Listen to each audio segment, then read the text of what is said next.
how can you find the bravery to make a decision that might alter the path that you have been on in life?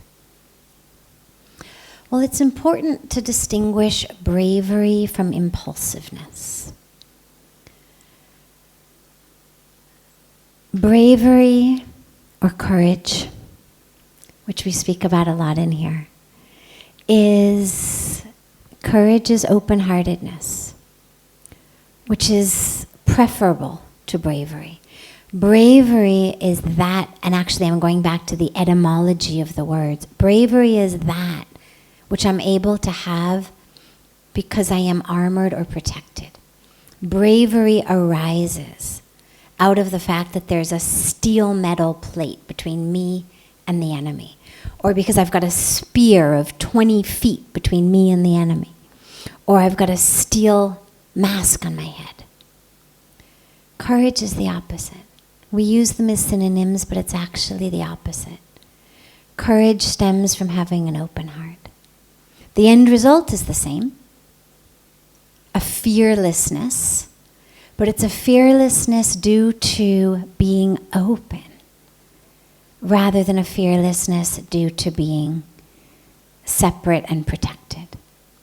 So I'm going to shift the question into how do we find the courage to make that decision.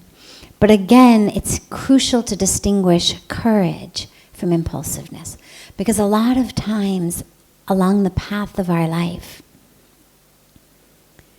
there are moments that come up to all of us in which we say, enough, forget it, my God, I've had it, I hate it. Forget it all. This is what so many of us, we talk about midlife crises and so many people who abandon families and careers and what they've dedicated their lives to because something happens. Some of it's hormonal, some of it's psychological, some of it's practical. And you end up with people who, some actually do, some just are tempted to, literally abandon everything that they've had in their lives in that moment. And so it's important that we distinguish, and I'm not saying that that's never a good decision, but I would say that it happens a lot more frequently than the frequency in which it actually is a good decision. And there's many, many times in which people look back and think, oh my God, what did I do? So courage is something that needs to come out of contemplation. It needs to come out of meditation.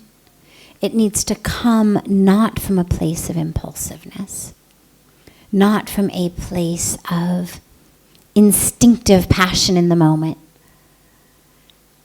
Because the truth is, if it's real and it's right for me, if changing this path of my life is right for me, it's still going to be right tomorrow. And it's still going to be right next week. And I owe it to myself, to everything I've worked for, to the relationships I've built, to the values I've held, to give it a day or a week, to meditate on it. Any instinct that says, no, there's no time to meditate on this, gotta do it fast, chances are is not a good decision. The good decisions are the ones that withstand the test of, I've meditated on this, I've contemplated on this, in some cases I've cried on this because I know what it's going to do to my loved ones. But despite all of that, it continues to be the right choice. And in that case, yeah, it's courage. It's a heart that's open. So it's not a decision. Another way to know is it's not a decision pushing something away. So it's not about, I've got to get out of here. I have no idea where I'm going. I have no idea what I'm going to do, but I got to get out of here. That's just pushing something away. Whereas when something's right, it's pulling us toward it. And that's a really important and good way to know whether what we're doing is something that really is right for us versus we're just running away from a situation that is difficult on our ego, that's difficult on our patience, that's difficult on our compassion, that's difficult on our resolve, that's more work than we had anticipated, internal work, outer work, is if it's the I gotta get out of here experience. Chances are the best thing to do is to sit there. But if it's something from outside that's actually directly pulling, knowing that's where I'm supposed to go, that's the door I'm supposed to walk through, that's the path I'm supposed to be on. These things happen in life. It happened to me. It's happened to other people. You're walking down one path, you think it's the right path, and then suddenly a whole nother path opens. A door flies open. And the light on the other side of that door is so bright that you know that is where I'm supposed to walk. But again, it withstands the day, the week, the months of meditation, of contemplation, of thinking about it. But it's not pushing away, it's moving toward.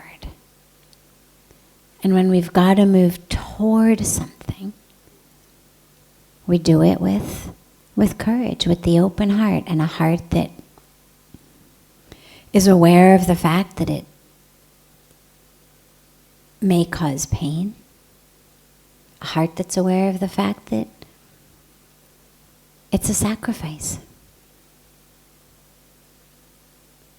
Not a heart that's closed off from that. The I don't want to hear about it, it's not my problem, it's your problem. That's not courage. It's also not bravery. It's selfishness and fear. And that's how you know that it's me who can't handle this and me who's pushing this away rather than actually a correct path that has opened in front of me.